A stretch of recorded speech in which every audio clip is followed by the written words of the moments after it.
Donald was excited. "The diesels at yon works," he announced, "say that on the other railway there are things called high-speed trains. They have a diesel engine at each end and can go at 125 miles an hour.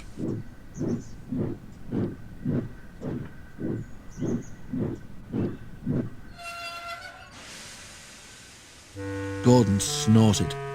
"An engine at each end," he said scornfully. "There's only one of me, but I bet I can go as fast as those smelly boxes on wheels. Probably faster," he added.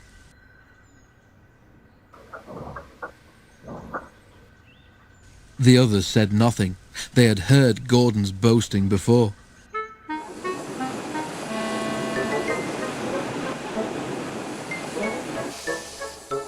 Gordon was still bragging the next morning. "Speed's nothing to me," he said. "Why, one of my Doncaster cousins went at 126 miles an hour. I'll show these diesels a thing or two. Just you wait and see."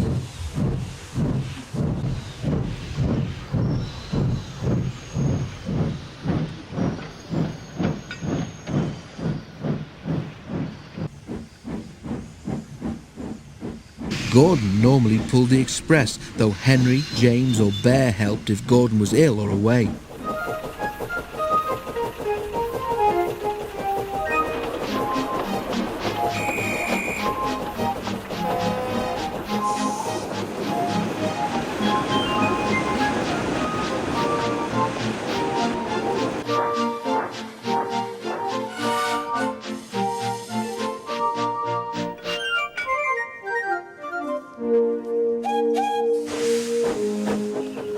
Many visitors came to see the Fat Controller's railway. They often used the express, so it was usually full and heavy.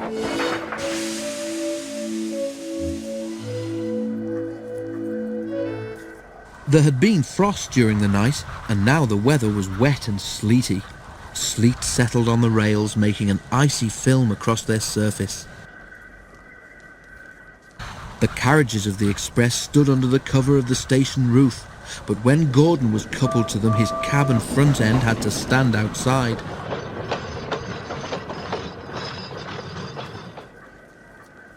He grew colder and colder as he waited for the guard to blow his whistle and wave his green flag. "Come on," he shivered impatiently. "Let's get started." At last Gordon heard the whistle. "Come on, come on, come on, come on, come on," he shouted as he tried to pull quickly away. But his wheels slipped on the icy rails. The sudden movement made water in his boiler surge forward, and Gordon's driver could not shut off steam.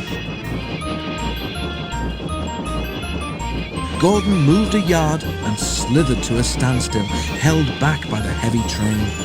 His wheels spun furiously, but neither Gordon nor his train budged an inch. "Help! Help!" wailed Gordon despairingly, but nobody could. His wheels spun until his rods ached, but he could do nothing to stop them.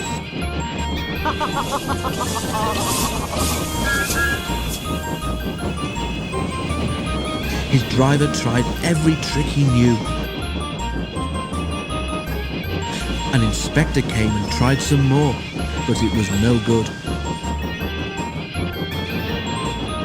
The Fat Controller came to see what the fuss was about. He said several things to Gordon, but Gordon was making so much noise that he couldn't hear them. Sparks showered from the rails, but Gordon's wheels went on spinning.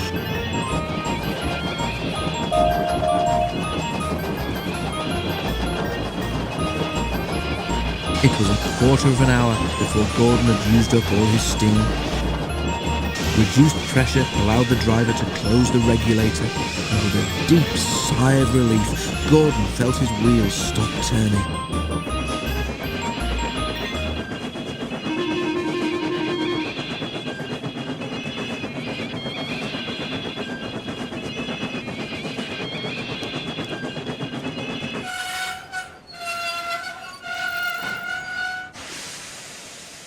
The silence was amazing.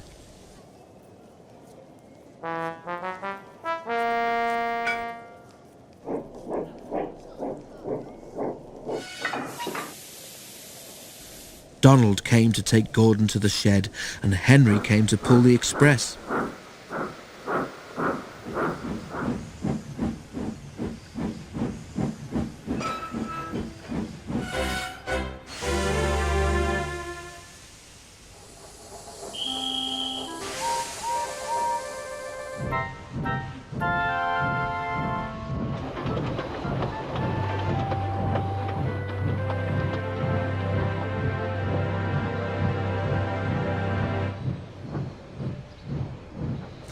When the train had gone, workmen had to replace the rails where Gordon had been standing because his spinning wheels had worn deep grooves in them.